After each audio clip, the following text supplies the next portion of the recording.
Hello guys, welcome back to my YouTube channel. My name is Ugotuluchi. Super excited to be here again, and today I have with me It's Fetwa, alright guys, based on some recommendations, I was asked to react to a couple of videos, and today's on this video we'll be reacting today. It's called Biologists Confront Frank on Gender Theory. Without wasting more time, let's see what it's about.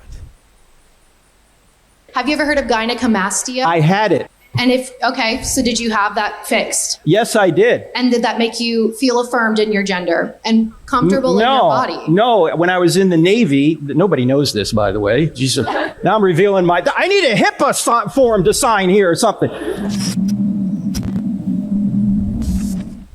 What do you have to say for people who don't fit in your definition of man or woman? I'm a biologist. I understand the biology. Are you saying that a woman is only a person who has two X chromosomes and a man who is someone who only has an X and a Y chromosome?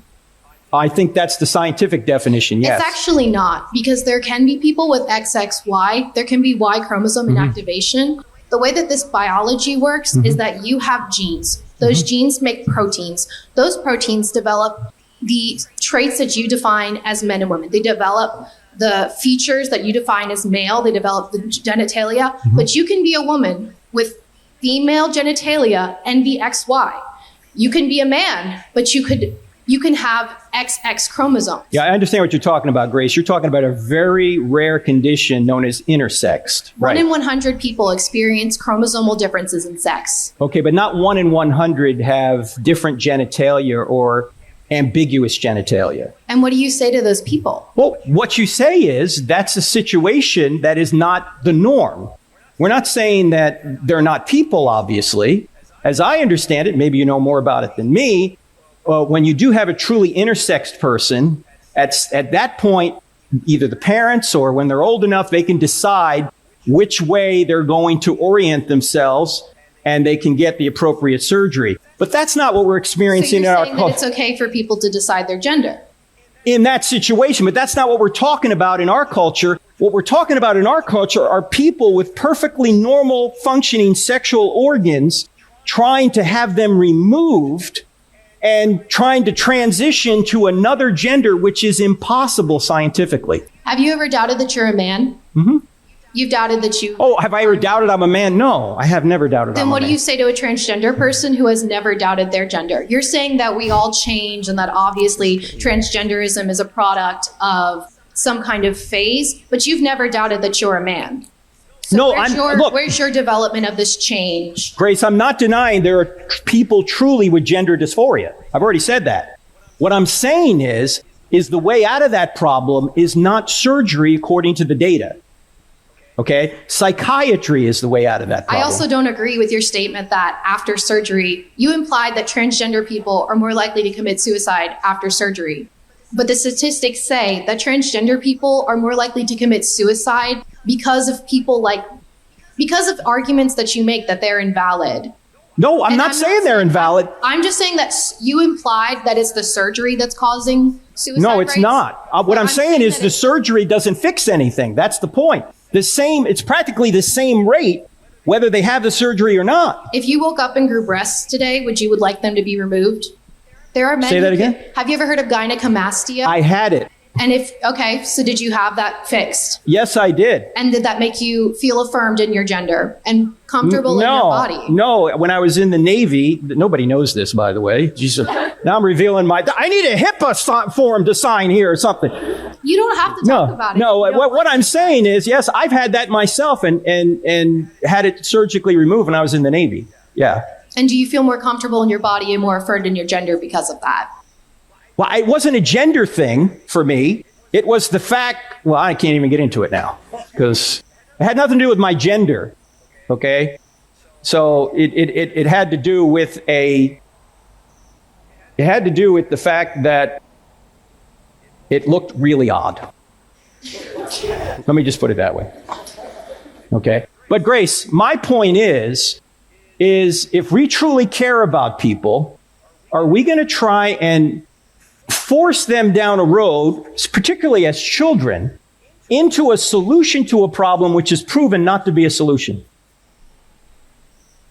You just said that having that surgery made you feel better about yourself. That has nothing to do with transgender surgery. I wasn't changing my sex. I was having breast tissue removed. Okay? I was always a man. Mm-hmm. Okay? So. And say that I have XY chromosomes, but I'm born with female genitalia and female body types, but I believe I'm a man. Should I not be allowed to have that breast tissue removed? As an adult, you can do whatever you want. Yes, that's fine. My problem is with the children. That's where I'm having a real problem. Is there a magic button at 18 that instantly makes you feel like you know who you are and absolutely what your gender is? No, well, I think for women it's probably like 15. For men it's 37. Yes, to be honest with you, okay? Because men don't develop as quickly as women, all right? But no, we've just chosen 18 kind of as the adulthood crossing point, although for some issues it's 21, like drinking, okay? So, no, maybe it's later than 18, okay? My big problem, and I would say this to somebody who's 37, that the surgery does not appear to help anyone. And if you want more data on this, you can go to sexchangeregret.com. Sexchangeregret.com. But I wouldn't even be talking about this issue unless I thought the current way the culture's going is hurting people. And it is. Why would I bring all this abuse on myself? I'd just like to say that I disagree. Okay. Thank you for talking to me. Thank you, Grace.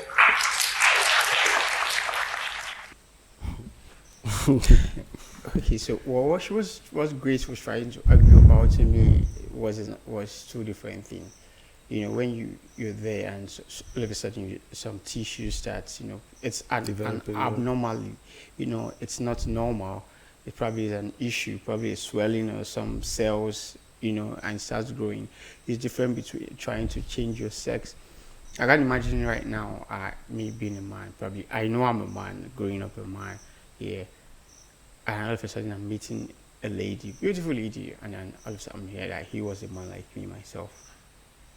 And most people don't even tell their partners because, okay, I like this guy. If I tell this guy this, and a whole lot of issue. And I've heard of people who, after doing what they did, transgendering or becoming into another gender, and they regret it.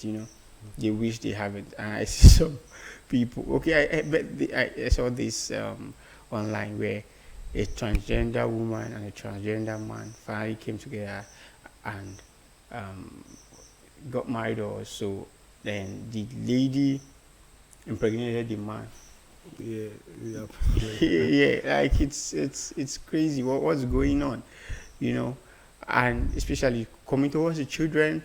I feel it should not be forced on. That's where you can do whatever you want to. I see some people forcing puberty blockers on children, for them not to, a whole lot of crazy things. I feel these children, because they watch a lot of things, they've seen a lot of things, they hear a lot of things, and it's like, okay, fine, I am. And the one that gets me crazy is the use of pronouns. I like, what is this, So a lot of pronouns right now. Like I can't even hair, it, I hold of she, her, them. Yeah, we and all that. Like so if I'm in English, I'm supposed to address you. What am I supposed to address you as? It's just crazy. Like a whole lot of, we keep accommodating things and it just keep going out of hand. Yeah. It's just easy. It's you. That's her. She's a lady, and you're telling me no. My pronouns are. So then I meet another lady or another man. I have to look for another pronoun. So it's going out. So now you have two people in one, because you have to address some people as they. Yeah. Them. So what are you plus the evil spirit in you, or I want to understand. Because like it's crazy, because like it's just it's two genders. Yeah. Everybody knows that. This Grace, or what was her name? Grace, she knows that. When she's talking and you're looking at, like, she knows that. But there's just this thing, this victimization, you know, they just want to be like, oh, I feel like this and I'm that. Like, she has a female genitalia, but X and Y chromosome. She knows that she's a man, and like, listen to yourself. You know, it's not like, just listen to yourself. So it's just simple. I look at your futures. Always me, you're a man or you're a woman. It's that You simple. get it. So, but there's a difference when we have rare cases where Yeah, there are some, exceptions. yeah, you have both genitalia and surgery need, like, you have to identify as one. So if in your passport it's either you're a man or a Yes, woman. like in your passports, like it's a male or female. Yeah. There's no two ways about it. So you have to identify as one. So that's why those surgeries are necessary. Those intersex surgeries are necessary. But not you, full blown man, you're telling me you feel like a woman. While sometimes in Africa, some of them use it to escape from poverty, and they want to go into whatever they're doing, like, from cross dressing to a whole lot of things. It's just crazy. But then again, let's leave the children out of it. Let's allow them, when they get to that threshold and they choose They and make decide. their You don't just decisions, choose for them and you feel. And some people use this as, how would I put it? I want I want a boy. I want a son. I want a I son, don't want a and daughter, I want then a son. I end up giving birth to a daughter. A lot of crazy people out there start brainwashing this kid, and before you know, testosterone he's and requesting. things, Yeah, like it's just crazy. they are teaching all these things in school right now. Sure. Like, little children, just let them learn. Let them learn, live their life, and let them decide. Like Frank said, when they get to 18, at that point, they are old enough to choose, do whatever they want Sure. to do. And the reason why people just say 18 is because at that point you should know better. Yeah. You should know better, and no one can like ask you to do this or do that. You make the decision No, but because you can face the consequences. It's crazy why for you to make solid decisions, or even having sex, say 18, Yeah. but drinking is 21. 21. So that's why you have a lot of mistakes, a lot of people giving birth early, and making a lot of mistakes when it comes to sex, but still living long to experience that. Because if you probably leave an 18-year-old to start drinking, might end up killing a whole lot of people by the time he gets to 21. 21. Yeah, because they can't handle their alcohol. So why is sex, even sex that brings life, is permitted at 18 and alcohol is at 21? So it's still some adjustments needs to be made towards this when I think about it. All right, guys, thank you for sticking with us on this one. Let us know what you feel, your opinion about the video, and your opinion about what Frank and Grace talked about. And if you have any other videos you want us to react to, you can drop us in the comment section. And know this, I have no issues with the LGBTQ community, or this is just my own opinion. This is how I feel. And if you have any counterfacts about this, just drop that in the comment section, or you can email me. So come your way next time. Peace.